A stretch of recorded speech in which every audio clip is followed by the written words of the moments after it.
Kejadian pasal 16, demikian bunyi firman Tuhan, Hagar dan Ismail. Adapun Sarai, istri Abram itu tidak beranak. Ia mempunyai seorang hamba perempuan orang Mesir, Hagar namanya. Berkatalah Sarai kepada Abram, "Engkau tahu Tuhan tidak memberi aku melahirkan anak. Karena itu baiklah hampiri hambaku itu. Mungkin oleh dialah aku dapat memperoleh seorang anak." Dan Abram mendengarkan perkataan Sarai. Ayat 3, jadi Sarai istri Abram itu mengambil Hagar hambanya orang Mesir itu, yakni ketika Abram telah 10 tahun tinggal di tanah Kanaan, lalu memberikannya kepada Abram suaminya untuk menjadi istrinya. Ayat 4, Abram menghampiri Hagar, lalu mengandunglah perempuan itu. Ketika Hagar tahu bahwa ia mengandung, maka ia memandang rendah akan nyonyanya itu. Ayat 5, lalu berkatalah Sarai kepada Abram, "Penghinaan yang kuderita ini adalah tanggung jawabmu. Akulah yang memberikan hambaku ke pangkuanmu." Tetapi baru saja ia tahu bahwa ia mengandung, ia memandang rendah akan aku. Tuhan kiranya yang menjadi hakim antara aku dan engkau. Ayat 6, kata Abram kepada Sarai, "Hambamu itu di bawah kekuasaanmu. Perbuatlah kepadanya apa yang kau pandang baik." Lalu Sarai menindas Hagar, sehingga ia lari meninggalkannya. Ayat 7, lalu malaikat Tuhan menjumpainya dekat suatu mata air di padang gurun, yakni dekat mata air di jalan ke Syur. Ayat 8, katanya, "Hagar hamba Sarai, dari manakah datangmu dan kemanakah pergimu?" Jawabnya, "Aku lari meninggalkan Sarai nyonyaku." Ayat 9, lalu kata malaikat Tuhan itu kepadanya, "Kembalilah kepada nyonyamu, biarkanlah engkau ditindas di bawah kekuasaannya." Ayat 10, lagi kata malaikat Tuhan itu kepadanya, "Aku akan membuat sangat banyak keturunanmu, sehingga tidak dapat dihitung karena banyaknya." Ayat 11, selanjutnya kata malaikat Tuhan itu kepadanya, "Engkau mengandung dan akan melahirkan seorang anak laki-laki, dan akan menamainya Ismail, sebab Tuhan telah mendengar tentang penindasan atasmu itu." Ayat 12, seorang laki-laki yang lakunya seperti keledai liar, demikianlah nanti anak itu. Tangannya akan melawan tiap-tiap orang, dan tangan tiap-tiap orang akan melawan dia.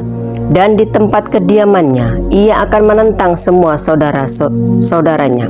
Ayat 13, kemudian Hagar menamakan Tuhan yang telah berfirman kepadanya itu dengan sebutan, "Engkaulah El Roi," sebab katanya, "Bukankah di sini kulihat dia yang telah melihat aku?" Ayat 14, sebab itu sumur tadi disebutkan orang Sumur Lahai Roi, letaknya antara Kades dan Beret. Ayat 15, lalu Hagar melahirkan seorang anak laki-laki bagi Abram, dan Abram menamai anak yang dilahirkan Hagar itu Ismail. Ayat 16, Abram berumur 86 tahun ketika Hagar melahirkan Ismail baginya. Kejadian pasal 17, demikian firman Tuhan. Surat sebagai tanda perjanjian Allah dengan Abraham. Ketika Abram berumur 99 tahun, maka Tuhan menampakkan diri kepada Abram dan berfirman kepadanya, "Akulah Allah yang Maha Kuasa, hiduplah di hadapanku dengan tidak bercela." Ayat 2, "Aku akan mengadakan perjanjian antara aku dan engkau, dan aku akan membuat engkau sangat banyak." Ayat 3, lalu sujudlah Abram dan Allah berfirman kepadanya. Ayat 4, "Dari pihakku inilah perjanjianku dengan engkau. Engkau akan menjadi bapa sejumlah besar bangsa."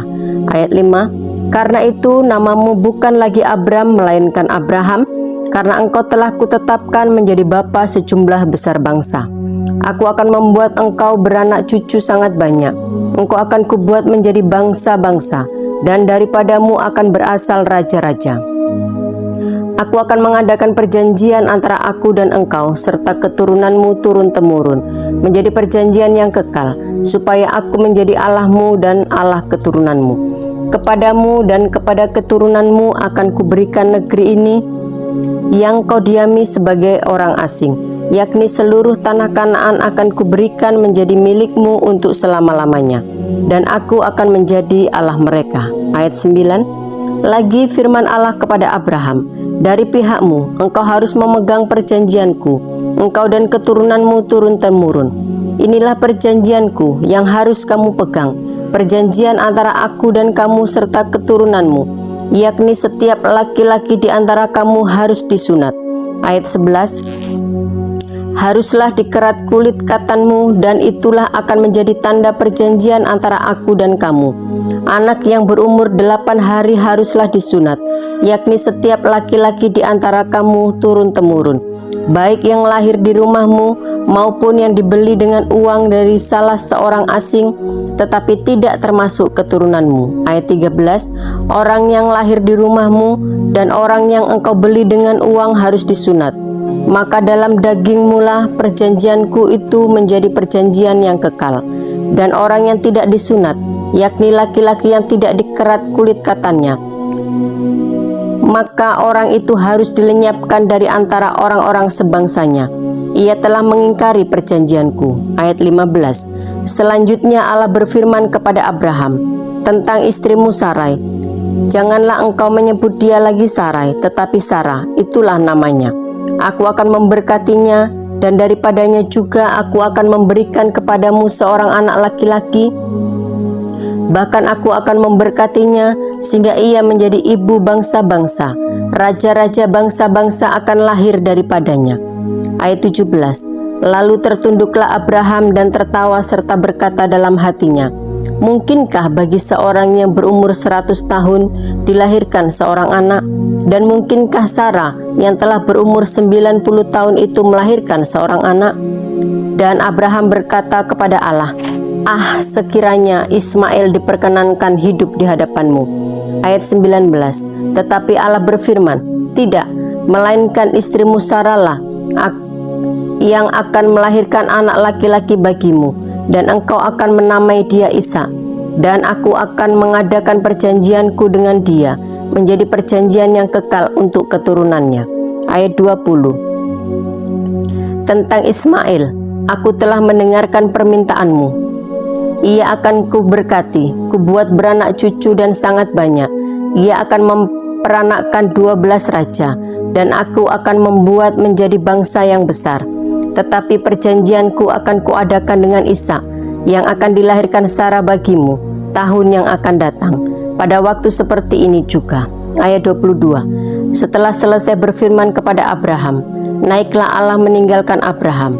Ayat 23, setelah itu Abraham memanggil Ismail anaknya dan semua orang yang lahir di rumahnya, juga semua orang yang dibelinya dengan uang, yakni setiap laki-laki dari isi rumahnya.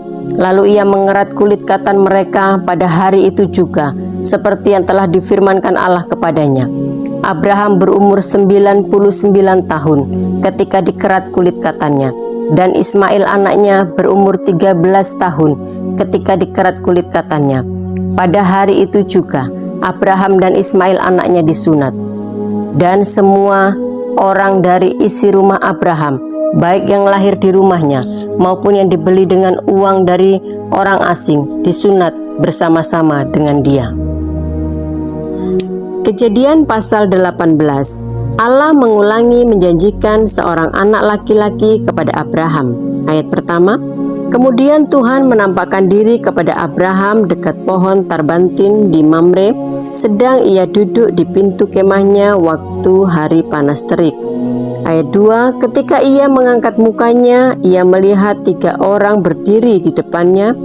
Sesudah dilihatnya mereka, ia berlari dari pintu kemahnya menyongsong mereka, lalu sujudlah ia sampai ke tanah, serta berkata, Tuanku, jika aku telah mendapat kasih Tuanku, janganlah kiranya lampaui hambamu ini.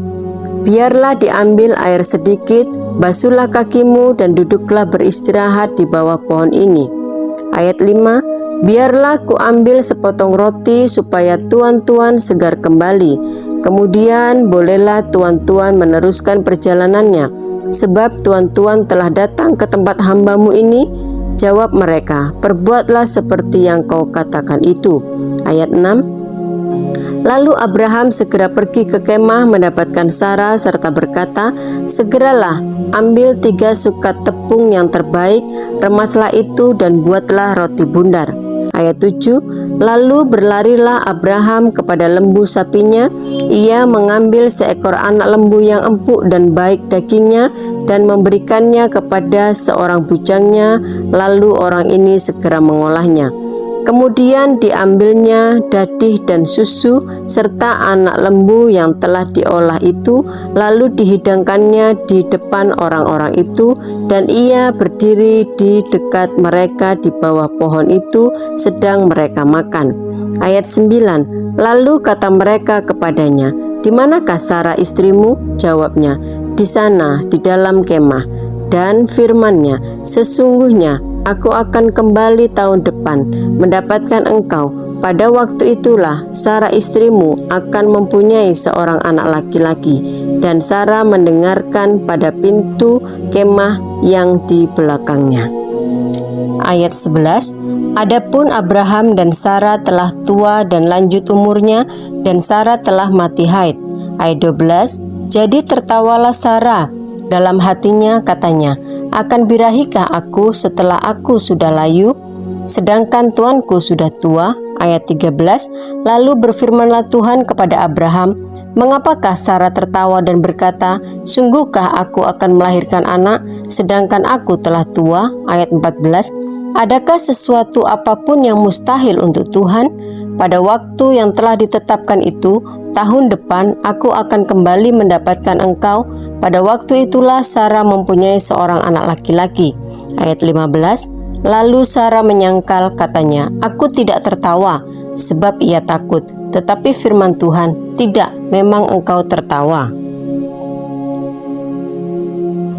Doa syafaat Abraham untuk Sodom.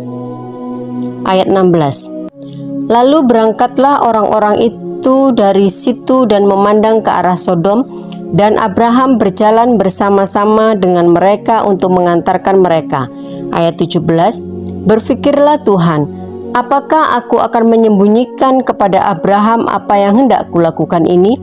Ayat 18, bukankah sesungguhnya Abraham akan menjadi bangsa yang besar serta berkuasa, dan oleh dia segala bangsa di atas bumi akan mendapat berkat. Ayat 19, sebab aku telah memilih dia supaya diperintahkannya kepada anak-anaknya dan kepada keturunannya, supaya tetap hidup menurut jalan yang ditunjukkan Tuhan dengan melakukan kebenaran dan keadilan, dan supaya Tuhan memenuhi kepada Abraham apa yang dijanjikannya kepadanya. Ayat 20, sesudah itu berfirmanlah Tuhan, "Sesungguhnya banyak keluh kesah orang tentang Sodom dan Gomora, dan sesungguhnya sangat berat dosanya. Baiklah, aku turun untuk melihat apakah benar-benar mereka telah berkelakuan seperti keluh kesah orang yang telah sampai kepadaku atau tidak. Aku hendak mengetahuinya." Ayat 22, lalu berpalinglah orang-orang itu dari situ dan berjalan ke Sodom, tetapi Abraham masih tetap berdiri di hadapan Tuhan.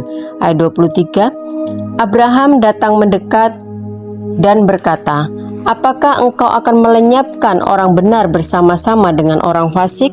Ayat 24, bagaimana sekiranya ada 50 orang benar dalam kota itu? Apakah engkau akan melenyapkan tempat itu, dan tidakkah engkau mengampuninya karena ke-50 orang benar yang ada di dalamnya itu? Ayat 25, jauhlah kiranya daripadamu untuk berbuat demikian, membunuh orang benar bersama-sama dengan orang fasik, sehingga orang benar itu seolah-olah sama dengan orang fasik. Jauhlah kiranya yang demikian daripadamu. Masakan hakim segenap bumi tidak menghukum dengan adil? Ayat 26, Tuhan berfirman, "Jika kudapati 50 orang benar dalam kota Sodom, aku akan mengampuni seluruh tempat itu karena mereka." Ayat 27, Abraham menyahut, "Sesungguhnya aku telah memberanikan diri berkata kepada Tuhan, walaupun aku debu dan abu." Ayat 28, sekiranya kurang 5 orang dari ke-50 orang benar itu, apakah engkau akan memusnahkan seluruh kota itu karena yang 5 itu? Firman-Nya, aku tidak memusnahkannya jika kudapati 45 di sana. Ayat 29. Lagi Abraham melanjutkan perkataannya kepadanya, sekiranya 40 didapati di sana, firman-Nya, aku tidak akan berbuat demikian karena yang ke-40 itu. Ayat 30. Katanya, janganlah kiranya Tuhan murka kalau aku berkata sekali lagi, sekiranya 30 didapati di sana, firman-Nya, aku tidak akan berbuat demikian jika ku dapati 30 di sana. Ayat 31. Katanya, sesungguhnya aku telah memberanikan diri berkata kepada Tuhan, sekiranya 20 didapati di sana, firman-Nya, aku tidak akan memusnahkannya karena yang 20 itu. Ayat 32. Katanya, janganlah kiranya Tuhan murka kalau aku berkata lagi sekali ini saja, sekiranya 10 didapati di sana, firman-Nya, aku tidak akan memusnahkannya karena yang 10 itu. Ayat 33. Lalu pergilah Tuhan setelah ia selesai berfirman kepada Abraham, dan kembalilah Abraham ke tempat tinggalnya.